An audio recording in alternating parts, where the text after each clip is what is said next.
I'm Carla Foster. I will be reading Chapter 7 of Nim's Island by Wendy Orr. From the top of Fire Mountain, you could feel like a frigate bird floating strong on the winds and seeing everywhere you wanted to see.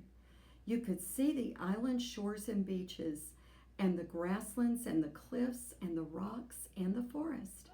You could see far, far over the sea, every way that it rolled to the ends of the earth. Early next morning, Nim whistled for Fred and hugged Selkie goodbye.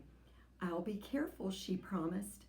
Then she checked that her spyglass was around her neck to look for Jack, dropped a notebook and pencil in her pocket to write things down for Alex, and packed 2 bananas, a piece of coconut, a pancake bread, and her bamboo cup into her backpack for a picnic along the way, and she set off to climb Fire Mountain.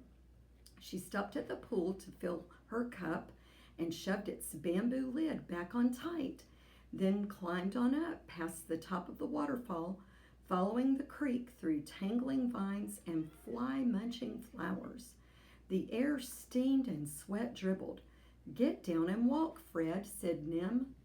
But Fred liked being carried, and he sprayed a cool, saltwater sneeze across her neck. "Okay," she said, "but we'll stop for a rest."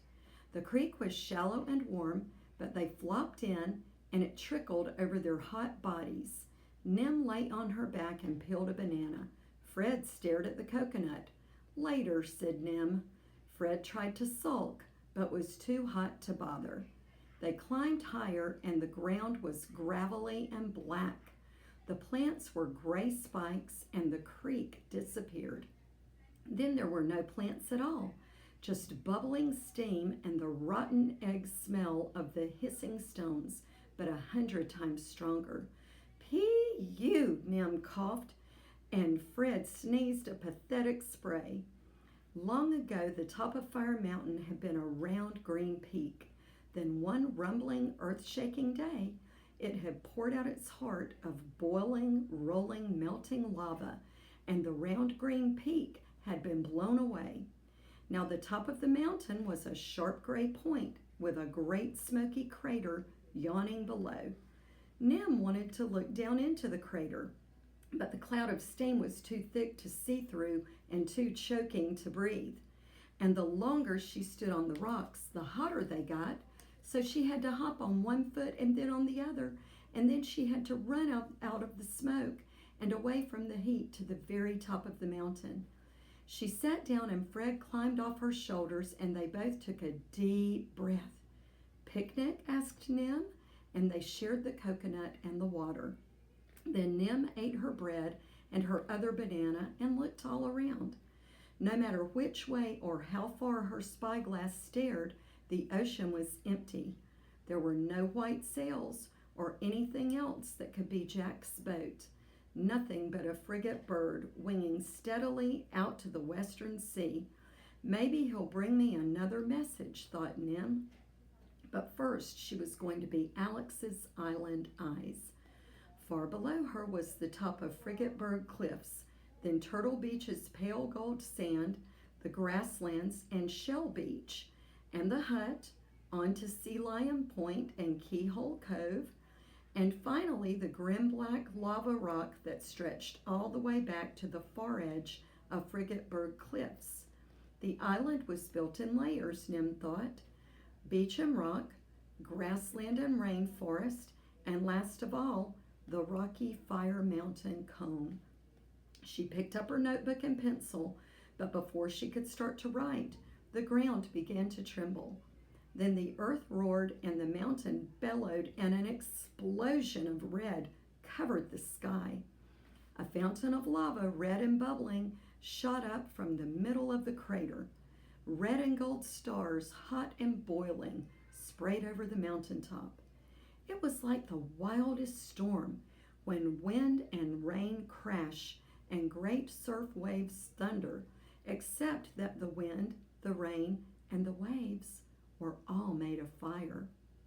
Fred was a streak of gray flying over gray rocks, and Nim's legs followed him as she ran for her life down the side of the hot gravel cone. But the gravel was deep and crumbly, and Nim's foot twisted, and she rolled and skidded and tumbled down the mountain. She picked herself up and went on running, met Fred by the creek where they'd had their first rest, and they splashed on through and ran some more. Nim's breath came in jagged chunks. She was so hot she thought flames might spurt out of her head like her own miniature volcano. And just when they couldn't run any farther, they splashed into the waterfall's cold water and whooshed gently down to the pool. They sat in it for one refreshing moment and then ran the rest of the way back to the hut. Selkie was waiting anxiously on her rock. She barked when she saw them, sniffed Nim all over, and woofed sadly when she found the cut on her knee. It was a big, messy cut with torn skin, deep gravel grooves, and lots of blood. Nim must have done it when she had tumbled down the mountain, but had been too scared to feel it. It hurt now that she wasn't so scared. Nim stretched out on the rock and let Selkie fuss. She stared up, and Fire Mountain was still shooting scarlet stars, a glow of red on the gray cone, but the lava hadn't followed them, and they were safe at home. But she hadn't seen Jack's sails, so he wouldn't be home tonight, which meant there was one more thing she had to do. She took her fishing rod back to the rocks, and when she caught a fish, she dropped it in a bucket. Because sometimes Galileo came when he was called, and sometimes he didn't, but he always came if he saw a fish. Dear Jack, today I climbed Fire Mountain to see if you were coming, but you weren't. I didn't do any science measurements or write anything down because the volcano erupted when we were at the top. If you think Fred can move fast for Coconut, you should see how fast he can run away from an exploding volcano. I think I can see Galileo now, so I'll say goodbye. Love, as much as Chica loves soccer, Nim. A frigate bird came closer, and it was Galileo, so Nim danced the fish in the air and called his name. Galileo swooped low and stayed long enough for her to pull out the letter that was tucked into his band and stick hers instead. Thank you, Nim called as the big bird soared up to his nest on the cliffs, and she unrolled Jack's letter. Dear Nim, worked out best way of fixing rudder is to drill hole through tip. Not easy underwater. Pass a rope through hole and steer with rope. Have drilled hole, but had to jump out before I could get rope through it. Sharks around here must have tasted the chunk I lost from my forehead in the storm, thought it was jaw-snapping yum, and wanted to chomp the rest. Soon as they forget about me, I'll get that rope through and be on my way home. But the storm blew me a long way, so it'll take a couple of days. Love, as much as sails love wind, Jack. Nim read the letter, and then she read it again. And even though Jack had tried to make it funny, she felt more lonely and miserable than she ever had before.